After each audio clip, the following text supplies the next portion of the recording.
చేరు వచ్చిన దేవుని సంఘములకు,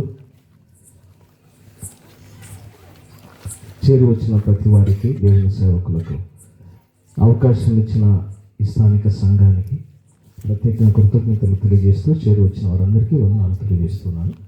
మంచిది. ఈ సమయంలో కొద్ది నిమిషాలు దేవుని వాక్యాన్ని మనం విందాం. విస్తారమైన పాటలు, ఆ తదుపరి దేవుని వాక్య సమయం. శ్రద్ధగా కొద్ది నిమిషాలు దేవుని గురించినటువంటి మాటలు వినాలని ప్రేమతో ప్రారంభంలోనే మనవి చేస్తూ ఉన్నాను. ఈ దిన సువార్త కొరకై యోహాను రాసిన సువార్త నూతన నిబంధన గ్రంథములో యోహాను రాసిన సువార్త 3వ అధ్యాయము 17వ వచనాన్ని చదువుకుందాం. 17వ వచనాన్ని చదువుకుందాం. లోకము తన కుమారుని ద్వారా రక్షణ పొందుటకే గాని లోకమునకు తీర్పు తీర్చుటకు దేవుడు ఆయనను లోకములోనికి పంపలేదు. లోకము తన కుమారుని ద్వారా రక్షణ పొందుటకే గాని లోకమునకు తీర్పు తీర్చుటకు దేవుడు ఆయనను లోకములోనికి పంపలేదు. ప్రియులరా, లోకములో మనమందరం జీవిస్తూ ఉన్నాం. లోకములో జీవిస్తున్నటువంటి మనమందరము కూడా మనలో ఉన్నటువంటి మనకందరికీ చేరి వచ్చిన ప్రతి వారికి, ఈ శబ్ద యంత్రం ద్వారా వింటున్న ప్రతి వారు కూడా ఒక ప్రశ్న వేసుకోవాలి. ఏమిటి ఆ ప్రశ్న అంటే, లోకములో జీవిస్తున్నటువంటి మనము, లోకములో చలిస్తున్నటువంటి మనము, లోకములో జీవనం సాగిస్తున్నటువంటి మనము లోకములో ఉన్నామా, క్రీస్తులో ఉన్నామా అన్న సంగతి ఆ ప్రశ్న వేసుకోవలసినటువంటి వారమై ఉన్నాం. చేరు వచ్చిన మనందరిలో కూడా చాలామంది ప్రతి వారు కూడా మనము లోకములో ఉన్నామా, క్రీస్తులో ఉన్నామా అని ప్రశ్న వేసుకోవాలి. చేరు వచ్చిన గుంపులో క్రీస్తులో ఉన్నవారు కొందరైతే, లోకములో ఉన్నటువంటి వారు మరికొందరు. వినాలి జాగ్రత్తగా. చేరి వచ్చిన గుంపులో క్రీస్తులో ఉన్నవారు కొందరైతే, లోకములో ఉన్నవారు కొందరు. దైవ గ్రంథంలో ఈ రీతిగా రాయబడి ఉంది: విశాలమైన మార్గం ఉంది, ఇరుకు మార్గం ఉంది. ఇరుకు ద్వారమున ప్రవేశించేవారు కొందరే, క్రీస్తులో ఉన్నవారు కొందరే. అలాగుననే క్రీస్తులో ఉన్నవారు కొందరే, లోకములో ఉన్నవారు ఎందరో.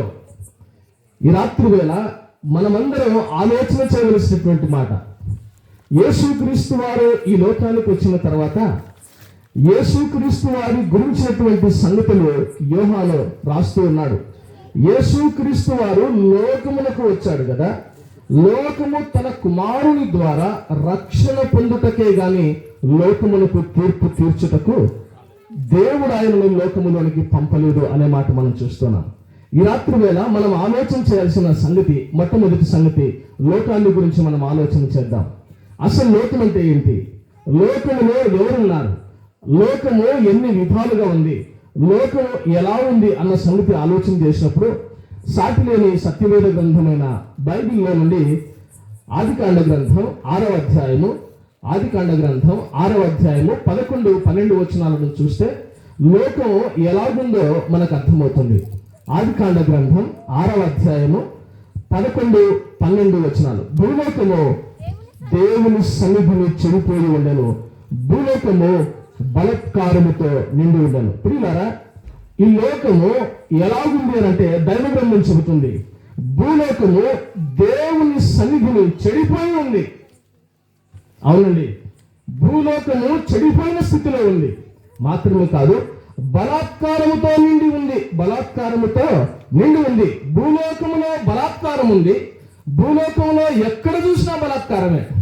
డబ్బు ఉంటే బలాత్కారం, పలుకుబడి ఉంటే బలాత్కారం, పోలీస్ స్టేషన్కి వెళితే బలాత్కారం, యవనులపై బలాత్కారం, పసిపిల్లలపై బలాత్కారం. అవునండి, భూలోకం దేవుని సన్నిధిలో చెడిపోయింది.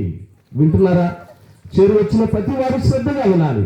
శబ్ద యంత్రం ద్వారా వింటున్నటువంటి వారు కూడా చాలా శ్రద్ధగా వినాలని ప్రేమతో మనం చేస్తున్నాను. భూలోకము దేవుని సన్నిధిలో చెడిపోయింది. లోకం ఎలాగుంది అని అంటే చెడిపోయినదిగా ఉంది, బలాత్కారంతో నిండి ఉంది అన్న సంగతి జ్ఞాపకం చేయబడింది. లోకం అంటే భూలోకాన్ని మనం చూసాం. భూలోకము చెడిపోయి ఉంది, అదే కదా ఆదికాండ గ్రంథం 6వ అధ్యాయము 11వ వచనంలో మనం చూసాం. భూలోకము చెడిపోయి ఉంది, అది బలాత్కారముతో నిండి ఉంది అని చూసాం. లోకం అంటే భూలోకాన్ని గురించి చూసాం. లోకమునకు ఒక ఆయన ఇలాగన్నాడు. లోకాన్ని గురించినటువంటి ఒక ఆయన, ఒక వేదాంతవేత్త, ఒక విద్యావేత్త ఇలాగ చెప్పాడు, లోకం అంటే మట్టి కాదోయ్, లోకం అంటే మనుషులు అన్నాడు. భూలోకాన్ని గురించి మనం ఆలోచన చేసినప్పుడు, భూలోకాన్ని గురించి మనం చూసినప్పుడు భూలోకము చెడిపోయి ఉంది, భూలోకము బలాత్కారంతో నిండి ఉంది అని మనం చూసాం. లోకం అంటే మట్టి కాదోయ్, లోకం అంటే మనుషులు. మొదటగా లోకము భూలోకాన్ని మనం చూసాం. రెండవది లోకం అంటే మనుషులు. ప్రియులారా, ఇప్పుడు మనుషులు ఎలాగున్నారు చెప్పండి. ఈ రాత్రి వేళ మనుషులు ఎలా ఉన్నారు, మనుషుల్లో ఎలాంటి స్థితిగతులు కలిగి ఉన్నారు? రండి, యోహాను సువార్త 3వ అధ్యాయము 17వ వచనం. యోహాను సువార్త 3వ అధ్యాయము 17వ వచనం. లోకము యేసుక్రీస్తు ద్వారా రక్షణ పొందుటకే గాని లోకమునకు తీర్పు తీర్చుటకు యేసుక్రీస్తు వారు పంపబడలేదు. ప్రియులారా, నరులు, మానవులు ఎలాగూ ఉన్నారంటే నరుల చెడుతనం చాలా గొప్పదని దైవ గ్రంథం చెబుతుంది. చూడండి, ఆదికాండ గ్రంథం 6వ అధ్యాయము 5వ వచనం చూడండి. నరుల చెడుతనము భూమి మీద గొప్పదనియు వారి హృదయం యొక్క తలంపులలోని ఊహంతయు ఎల్లప్పుడూ కేవలము చెడ్డదనియో యెహోవా చూసి అనే మాట మనం చూస్తున్నాం. ప్రియులారా, బొక్కాపురంలో ఉన్నటువంటి వాళ్ళే కాదు, జల్లాపురంలో ఉన్నటువంటి వాళ్ళే కాదు, ఈ భూమి మీద ప్రపంచంలో జీవిస్తున్నటువంటి ప్రతి వ్యక్తి కూడా, ప్రతి మనిషి కూడా ఏమైపోయాడో తెలుసా? చెడిపోయిన స్థితిలో ఉన్నాడు. నరుల చెడుతనము భూమి మీద చాలా గొప్పదిగా కనబడుతుంది. ఈ లోకంలో ఉండే అన్ని చెడుతనాల కంటే నరుల యొక్క చెడుతనం, మనుషుల యొక్క చెడుతనము చాలా భయంకరమైనదిగా, గొప్పదిగా కనబడుతుంది. నరుల హృదయం యొక్క తలంపులలోని ఊహంతయు చెడ్డదిగా కనబడుతుంది. కొంత కాదు, ఊహ అంతా,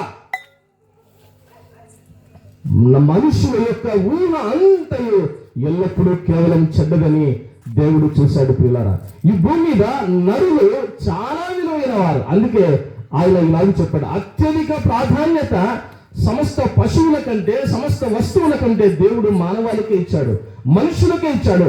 మనుషులు దేవుని దృష్టికి చాలా విలువైన వారు. కొంతమందికి మనుషులు విలువైన వారు కాదు, కొంతమందికి మనుషుల కంటే పశువులే విలువైనవి ఈ లోకంలో మనం చూస్తూ ఉన్నాం ఈ సంగతులు. ప్రియులారా, దేవునికి మాత్రం అలా కాదు. ఏ దేవుడైతే ఈ సృష్టిని సృజించాడో, ఏ దేవుడైతే ఈ భూలోకాన్ని కలుగు చేశాడో, ఏ దేవుడైతే సమస్త మానవాళిని ఈ భూలోకంలో నిర్మించాడో, ఆ దేవుడు చెబుతున్నటువంటి మాట, ఆ దేవుడు మనుష్యులను విలువైన వారిగా ఎంచాడు, వారికి ఎక్కువ ప్రాధాన్యతనిచ్చాడు. ప్రియులారా, కానీ వారు చెడిపోయిన స్థితిలో ఉన్నారు. మనుషులందరూ చెడిపోయారు. పిల్లల నుండి పెద్దల వరకు, పిల్లల నుండి ముసలి వయసు వారి వరకు ప్రతి వారు కూడా చెడిపోయిన స్థితిలో ఉన్నారు.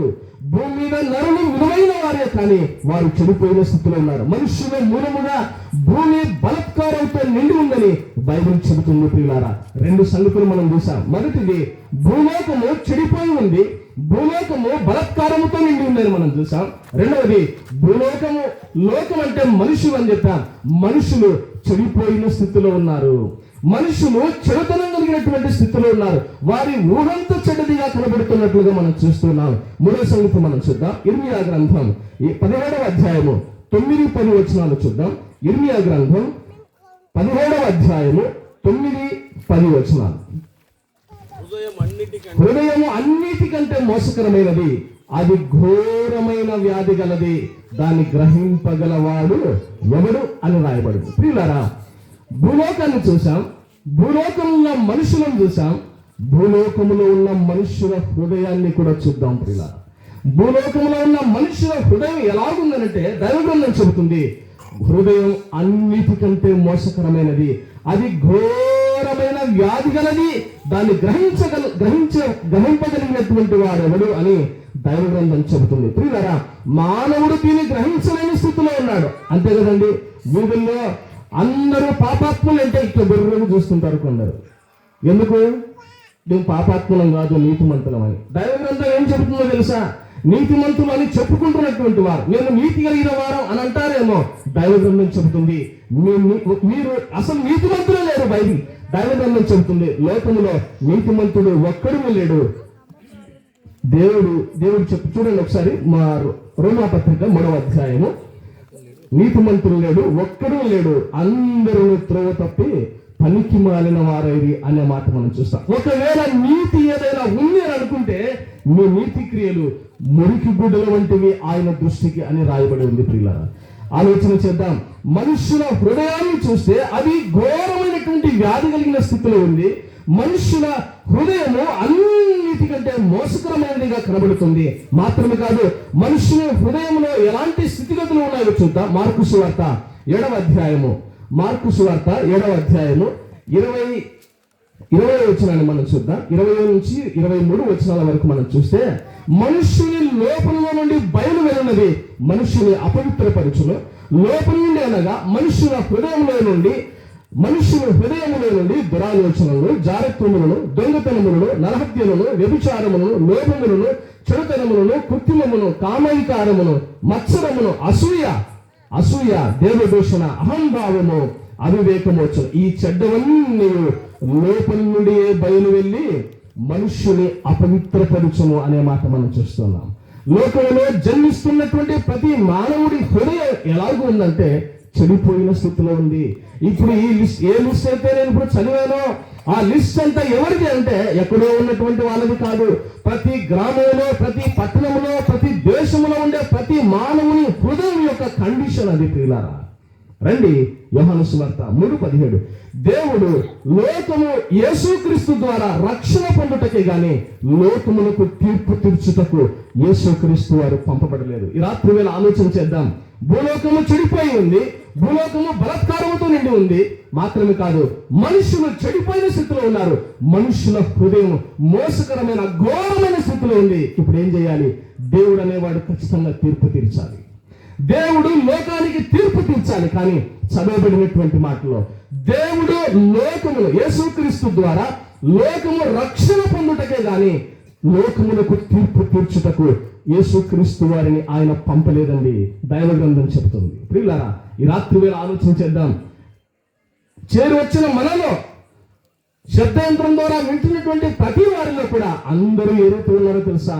ఈ విధంగా ఇప్పుడు ఏ విషయాలైతే చెప్పానో, మనుషుల హృదయం గురించి, మనుషుల ఆలోచనల గురించి ఏవైతే చెప్పానో, ఇవన్నీ మనుషుల్లో ఉండే కార్యాలు. ప్రియులారా, ప్రతి మనిషి తప్పక ఒప్పుకోవలసిన పరిస్థితే. సూర్యుడు తూర్పును ఉదయించడం ఎంత సత్యమో, మనుషుడు పాపాత్ముడన్నది అంతే సత్యం. మనుషుని హృదయం చెడిపోయిందన్నది అంతే సత్యం. ప్రియులారా, ఈ రాత్రి వేళ ప్రతి మనిషి ఆలోచన చేయాలి. దేవుడు ఎంత ప్రేమ గలవాడో చూడండి.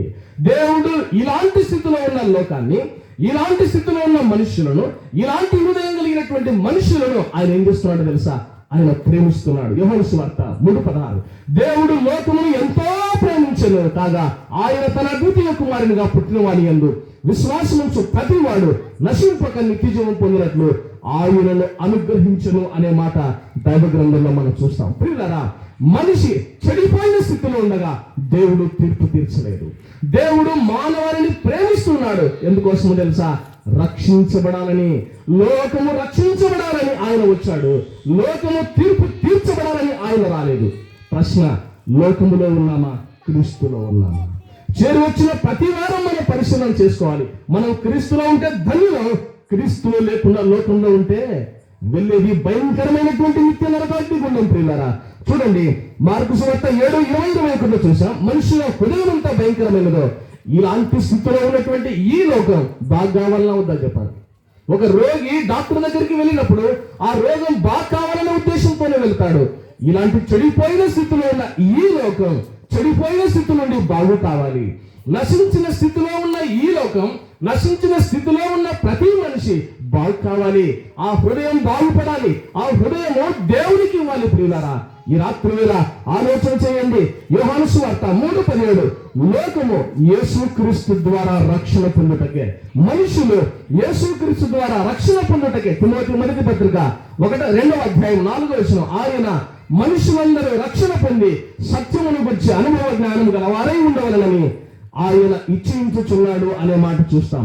దేవుడు, సృజించిన దేవుడు పాపాత్మైనటువంటి మానవుని కోరుతుందంటో తెలుసా? మనుషులు రక్షణ పొందాలని, లోకము రక్షణ పొందాలని, లోకంలో ఉన్న మనుషులు రక్షణ పొందాలని ఆయన కోరుతున్నాడు. లోకాసు వార్త 19వ అధ్యాయం 10వ వచనం, నశించిన దానిని వెదకి రక్షించుటకు యేసుక్రీస్తు వారు లోకానికి వచ్చాడు. ఆయన లోకమును రక్షించడానికి వచ్చినటువంటి దేవుడు. చూసారా?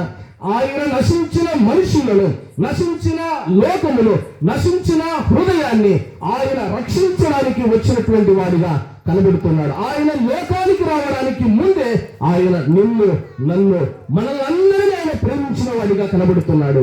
ఆయన వచ్చింది పాపులను పిలవడానికే, నీతిమంతులను కాదు. నీతిమంతులు ఒక్కరు లేరని దేవగ్రంథం చెబుతుంది. ప్రియులారా, ఈ రాత్రి వేళ యేసు ప్రభు నీలో లేకపోతే, నీవు క్రీస్తులో లేకపోతే, నీవు లోకములో ఉంటే నీవు రావాల్సింది యేసు దగ్గరికే. నీవు విశ్వాసం ఉంచాల్సింది ఆ ప్రియ ప్రభువు దగ్గర, ఆ ప్రభు మీదనే విశ్వాసం ఉంచవలసినటువంటి వారై ఉన్నాం. ప్రియులారా, ఈ లోకంలో నీతిమంతుడు లేడు, అందరూ పాపాత్ములే. నీవు చేసే ప్రతి పాపానికి శిక్ష అనుభవించాలి. ప్రియులారా, ఆ భయంకరమైనటువంటి శిక్ష అది నీవు భరించలేవు. ఆ శిక్షను కలవరిశిలలో యేసుక్రీస్తు వారు భరించాడు. రండి, లోకములో ఉన్నామా లేక క్రీస్తులో ఉన్నామా? ఒకవేళ లోకములో ఉంటే లోకములకు తీర్పు తీర్చడానికి ఆయన రాలేదు, కానీ ఆయన లోకాన్ని రక్షించడానికి ఆయన వచ్చాడు. కానీ జరిగింది ఎంతో తెలుసా? ఆయన మానవాళిని రక్షించడానికి వస్తే, ఆయన మనుష్యులను, లోకాన్ని రక్షించడానికి ఈ లోకానికి వస్తే, లోకము ఆయనకు తీర్పు తీర్చింది. ప్రియులారా, చూడండి ఎంత విడ్డూరమైనటువంటి లోకం. లోకములో ఉన్నటువంటి మనుషులు ఎంత భయంకరమైనటువంటి వారిగా కనబడుతున్నారు. ప్రియులారా, నీకోసం ఆయన లోకము చేత తీర్పు పొందాడు. నీ పాప శిక్షను భరించడానికి ఆ కలువరి శిలువలో ఆయన శిక్ష పొందాడండి. ఆయన చేతుల్లో మేకులు కొట్టబడ్డాయి, ఆయన తలలో ముళ్ళ కిరీటం పెట్టబడింది, ఆయన ప్రక్కలో బల్లెపు పోటు పడబడింది. అవమానము ఆయన సహించాడు. ప్రియులారా, ఆయన యెరూషలేము వీధుల్లో ఈడవబడ్డాడు. ఆయన వస్త్రములు చీట్లు వేసి పంచుతున్నారు. ఘోరమైనటువంటి వ్యాధి ఆయన అనుభవించాడు. స్వరూపం కలిగినటువంటి వాడు, 10,000 మందిలో గుర్తింపగలిగినటువంటి వాడు, పాప మానవాళి కొరకై, చెడిపోయిన మనుషుల కొరకై, హృదయం చెడిపోయిన నరుల కొరకై, చెడిపోయిన లోకం కొరకై ఆ కలువరి శిలువలో తను తాను అప్పగించుకున్నాడు. ప్రియులారా, ఇలాంటి దేవుడు ఎవరున్నారు చెప్పండి? ఎన్నిసార్లు యేసుక్రీస్తు గురించి సువార్త మనం వినలేదు? ఆ యేసు దేవుడు నిన్ను రక్షించడానికి వచ్చాడని ఎన్నిసార్లు నువ్వు వినలేదు? ఆయన నీ హృదయాన్ని మాత్రం ఆయనకి ఇవ్వడానికి ఇష్టపడడం లేదు. ఈ రాత్రి వేళ ఆలోచన చేయండి. మరలా చెప్తున్నాను, యోహాను సువార్త 3:17, లోకము యేసుక్రీస్తు ద్వారా రక్షణ పొందుటకే గాని లోకములకు తీర్పు తీర్చుటకు ఆయన లోకములకు పంపబడలేదు. ప్రియులారా, ఆయన లోకములకు పంపబడలేదు. నువ్వెక్కడున్నావో తెలుసా? పాతాళం వెళ్ళే స్థితిలో ఉన్నావు. నీ పాపం నిన్ను పట్టుకొని ఈడ్చుకొని పాతాళానికి తీసుకొని వెళుతుంది. దైవ గ్రంథం, ప్రకటన గ్రంథం 21వ అధ్యాయం 8వ వచనంలో ఇలాగ రాయబడింది: పిరికివారు, అవిశ్వాసులు, అసహ్యులు, నరహంతకులు, వ్యభిచారులు, మాంత్రికులు, విగ్రహారాధికులు, అబద్ధికులు అందరూ అగ్ని గంధకాలతో మండే గుండములో పాలు పొందుతారు. ఇది 2వ మరణం అని దైవ గ్రంథం చెబుతుంది. ఈ రాత్రి వేళ ఆలోచన చేయండి. ఆయన నిన్ను రక్షించడానికే ఈ లోకానికి వచ్చాడు, ఆయన నిన్ను శిక్షించడానికి కాదు. శిక్షను నీవే కొని తెచ్చుకుంటున్నావు, తీర్పులోనికి నీవే రావడానికి ఇష్టపడుతున్నావు. చూడండి, యోహాను సువార్త 3వ అధ్యాయము 18వ వచనం చూడండి. యోహాను సువార్త 3వ అధ్యాయము 18వ వచనంలో ఇలాగ రాయబడింది. చూడండి, ఆయన యందు విశ్వాసం ఉంచువానికి తీర్పు తీర్చబడదు. యేసుక్రీస్తు వారు ఈ లోకానికి వచ్చింది మనుషులను రక్షించడానికే కానీ తీర్పు తీర్చడానికి కాదు. అయితే పాపంలోనే జీవిస్తూ పాపంలోనే చనిపోతే నీకు తీర్పు తీర్చడానికి పరమాత్మైన దేవుడు ఉన్నాడు. ప్రియులారా, ఆయన తీర్పు నిన్ను తీరుస్తాడు. ఆ తీర్పులో నీవు ఎడమ వైపున ఉంటే వెళ్తావు నిత్య నరకాగ్ని గుండానికి.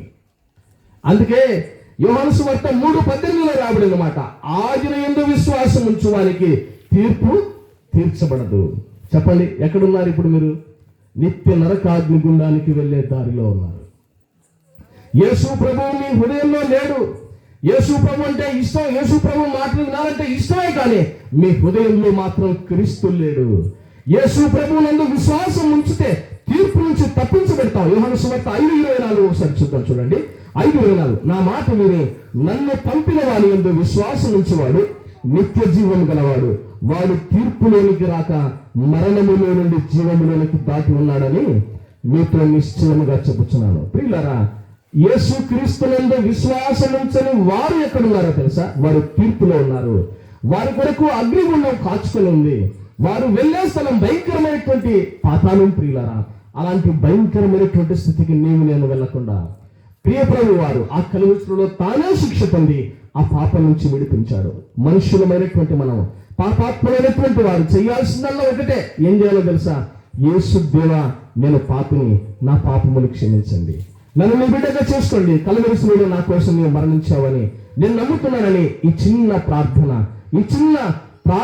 ఈ చిన్న ఆ మాట మనం చెప్పడం ద్వారా నిత్య నరకాగ్ని నుండి తప్పించబడతాం, పాపము నుండి మరలించబడతాం. చూడండి ఒకసారి అపోస్తల కార్యముల గ్రంథం 4వ అధ్యాయము, అపోస్తల కార్యముల గ్రంథం 4వ అధ్యాయము 3వ అధ్యాయం 26వ వచనం. దేవుడు తన సేవకులను పుట్టించి మీలో ప్రతి వాని దుష్టత్వం నుండి మళ్లించుట వలన మిమ్మును ఆశీర్వదించుటకు ఆయనను మొదట మీ యొద్దకు పంపెను అనే మాట చూస్తున్నాం. ప్రియులారా, ఒకగానొక కుమారుడైనటువంటి యేసుక్రీస్తు వారిని ఆయన ఈ లోకానికి పంపాడు. కారణం మనుష్యులను రక్షించడానికి. మనుష్యులను రక్షించడానికి ఆయన తీర్పు తీర్చబడవలసి వచ్చింది. ఆయన మనుషుల చేత, లోకము చేత తీర్పు తీర్చబడవలసి వచ్చింది. మాత్రమే కాదు, ఆయన మరణాన్ని అనుభవించవలసి వచ్చింది. నీ కోసం మరణించిన యేసుక్రీస్తునందు విశ్వాసం ఉంచి మోక్ష రాజ్య వారసులు కావాలని ప్రేమతో మనవి చేస్తూ ఈ మాటలు ముగిస్తున్నాను. తల ఉంచండి, ప్రార్థన చేద్దాం.